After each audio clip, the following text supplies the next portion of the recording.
I want you to hit the like button and subscribe to my channel. And if not, well, I'm gonna make you an offer you can't refuse.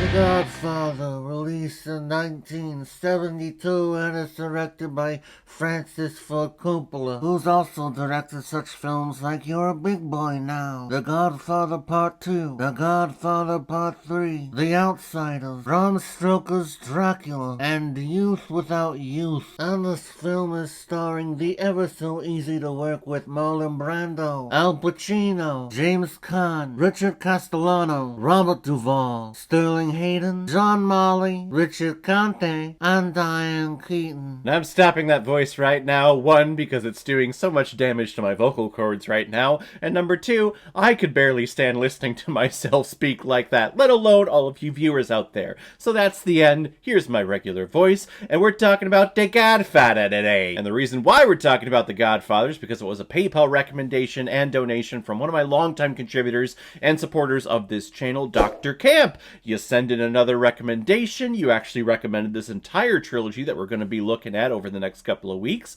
and it's shocking because usually you send me films like Night Killer and Sleepwalkers and Frankenhooker, but here is The Godfather, which is widely known as like one of the best, if not the best film ever made in the history of movies, according to all the higher up and people in tuxedos and formal gowns and people of the Academy and everything. And it's quite a picture that has had so many different reviews and so many different watch-alongs and essays and dissertations done about that, so I'm not sure what else I'm going to be able to contribute to the vast lore and critiques and reviews of this movie other than just my own opinions on watching it, because I've only seen this, I want to say twice, once before and then once for this review. And it's a stellar picture, don't get me wrong, it is amazing. Would I call it the best? Would I call it my favorite?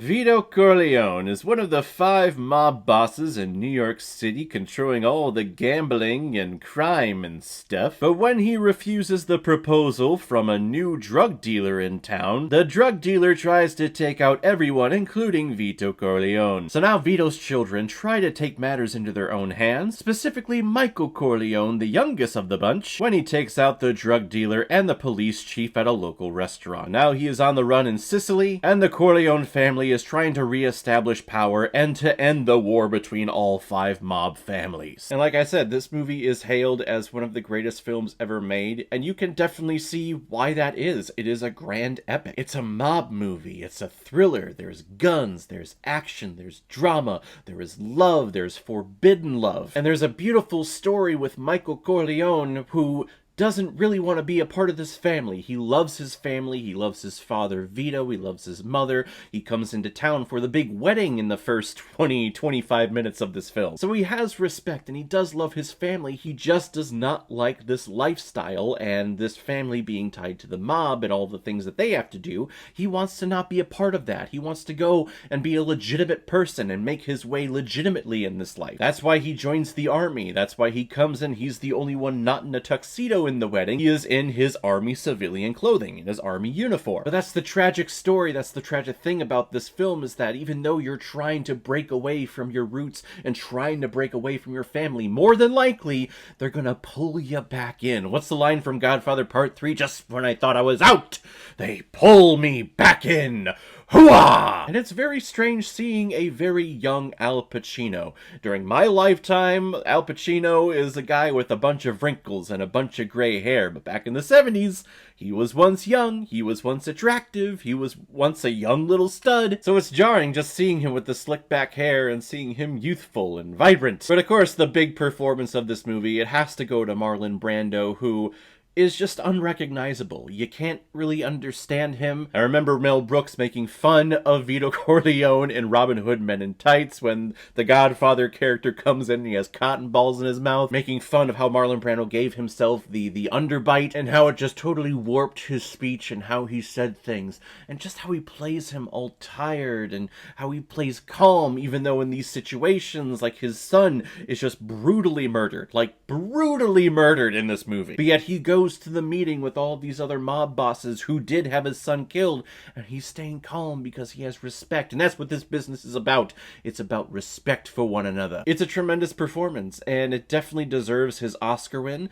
I believe he didn't accept it, though. It's one of the few times that someone has not accepted the Oscar because they were taking some type of stance against something. So good for him. Good for him standing up for his beliefs. But he should know, or at least I hope he knew when he was around, that this performance was frickin' magnificent. He's able to play gentle, he's able to play kind and soft, but he can also command a space when you see him just in the dark silhouettes in the opening of this movie. Like, you can't see the furniture, really, and you just see the light coming through the blinds. You can barely see Vito sitting in the corner listening to everyone talking, and it's terrifying.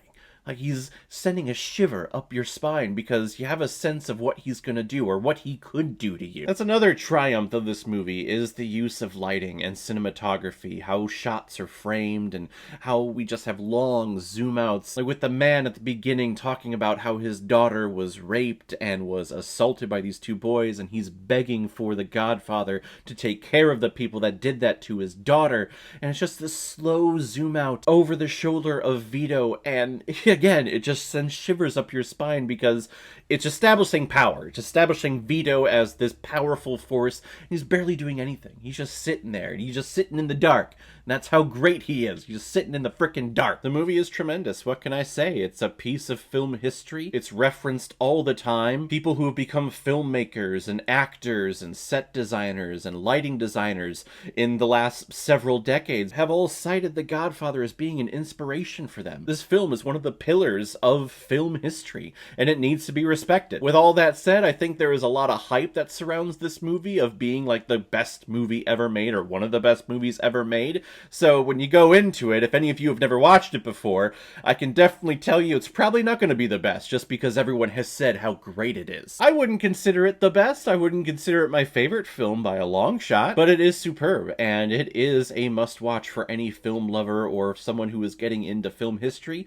This is something that you need to watch and something that you need to respect. I'm gonna give The Godfather 4.5 out of 5 Blu-rays. It's good. It's good.